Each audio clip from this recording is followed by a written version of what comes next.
ស្វាគមន៍មកកាន់ Channel បរិយាយរឿងតិនហ្វីត្រឡប់សារជាថ្មីនៅវីដេអូបន្ទាប់ទៀតហើយយើងមកចាប់ផ្ដើមរៀបរាប់នឹងបរិយាយនៅក្នុងសាច់រឿងបាល់ទាត់តិនហ្វីទាំងអស់គ្នាដែលការចាប់ផ្ដើមនោះគឺមានបរិសម្នាក់មកលួមលោមលោកហ្វីរបស់យើងហើយបរិសនោះគឺលោកហុងលោកហ្វីបានឆ្លើយតបទៅវិញថាលោកគឺជាអ្នកលេងជើងមាសដែលទាត់ខ្លាំងជាងគេបំផុតនៅលើពិភពលោកបរិសនោះនិយាយថាគាត់ធ្វើបែបនេះដើម្បីប្រាក់គ្រួសារគាត់កំពុងតែជួបការលំបាកចូលមកដល់ទីលានយើងឃើញថាហ្វីបានទទួលយកសំណូកហើយដើរចូលទីលានមានការប្រមាថមើងងាយពីសំណាក់អ្នកដទៃនៅក្នុងទីលានអ្នកលេងជើងមាសអ្នកគ្រប់គ្រងច្រើនណាស់ប៉ុន្តែដោយសារការសម្រេចចិត្តទទួលសំណូកលោកក៏ធ្វើជាទាត់មិនចូលការទាត់មិនចូលនោះបានធ្វើឲ្យមិត្តអ្នកទស្សនាខឹងសម្បាយ៉ាងខ្លាំងអ្នកខ្លះគប់ដបទឹកអ្នកខ្លះគប់ក្រដាស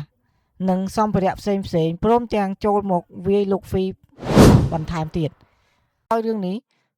គឺលោកហុងជាអ្នករៀបចំជាលទ្ធផលលោកហ្វីបានធ្លាក់ខ្លួនពិការនិងមានជីវិតយ៉ាងលំបាកវេទនារីឯលោកហុងវិញមានជីវិតស៊ីវិល័យនិងមានឈ្មោះល្បីល្បាញ2ការជួបគ្នារវាងលោកហ្វី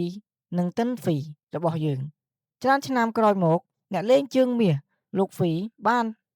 ទៅជួបលោកហុងដោយកាន់បាល់3គ្រាប់ប៉ុន្តែលោកហុងធ្វើបាបនឹងមើងងាយសារជាថ្មីលោកហ្វីដើរចេញទាំងអស់សង្ឃឹមក៏បានឃើញវីដេអូនៅលើផ្ទាំងប៉ាណូហើយនឹកសំណោះការខ្លួននៅពីក្មេងពេលនោះលោកបានជួបបរិសម្នាក់គឺតិនហ្វីជាតួឯកនៅក្នុងរឿងរបស់យើងដែលកំពុងរើសអេតចាយ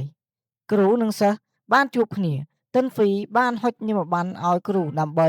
តាក់ទងគ្នានិងចាប់ផ្ដើមកសាងក្រុមបាល់ទាត់ឡើងវិញ3ការប្រើប្រាស់ក្បាច់គុណនៅក្នុងជីវភាពរស់នៅតិនហ្វីបានប្រាប់គ្រូថាបើស្គាល់ក្បាច់គុណអារាមសៅលីងជីវិតនឹងងាយស្រួលការចតឡានគ្រាន់តែប្រើបាតដៃរន្ទះឡាននឹងចូលកន្លែងចតដោយខ្លួនឯងការទាត់មែកការកាត់មែកឈើប្រើក្បាច់គុណកាត់តែមួយផ្លេតគឺរួចរាល់មិនចាំបាច់ហត់និងប្រើរយៈពេលយូរការធ្វើនំតិនហ្វីបានជួបនារីម្នាក់អាម៉ៃដែលប្រើក្បាច់គុណថៃជីដើម្បី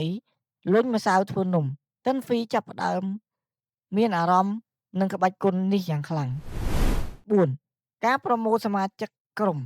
តិនហ្វីបានខ្នះខ្នែងរកសិស្សច្បងរបស់ខ្លួនដើម្បីបង្កើតក្រុមបាល់ទាត់គាត់បានជួបសិស្សច្បងទី1ហើយបានបបួលគ្នាឡើងច្រៀងជាបណ្ដោះអាសន្ននៅក្នុងបារមួយប៉ុន្តែនៅពេលដែលច្រៀងធ្វើឲ្យមេការនិងភ្ញៀវខឹងសម្បាយ៉ាងខ្លាំងរហូតមានការវាយតប់គ្នានោះហើយគឺបរាជ័យនៅផ្នែកចម្រៀងការភ្ញាក់រលឹករបស់លោកគ្រូតិនហ្វីលោកគ្រូហ្វីបានដើរទៅជួបកំប៉ុងមួយដែលតិនហ្វីបានទាត់ជាប់ជញ្ជាំងលោកព្យាយាមដកចេញវាចេញស្រាប់តែជញ្ជាំងនោះរលំតែម្ដងលោកគ្រូភ្ញាក់ខ្លួន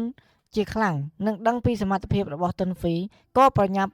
រកតិនហ្វីដើម្បីបង្កើតក្រុមបាល់ទាត់ជាផ្លូវការតិនហ្វីមិនបង្អង់យូរក៏ខ្នះខ្នែងទៅបបួលសិស្សច្បងទាំង5នាក់ផ្សេងទៀតឲ្យចូលរួមវីដេអូនេះសូមបញ្ចប់ត្រឹមតែប៉ុណ្ណេះសិនសូមជួបគ្នានៅវីដេអូក្រោយដែលនឹងនាំដំណើរអ្នកទាំងអស់គ្នាជួបតិនហ្វីរបស់យើងដើរបបួលសិស្សច្បងនីមួយទាំង5របស់ខ្លួនឲ្យចូលរួមបាល់ទាត់ជាមួយខ្លួនចង់ដឹងថាការបបួលនោះ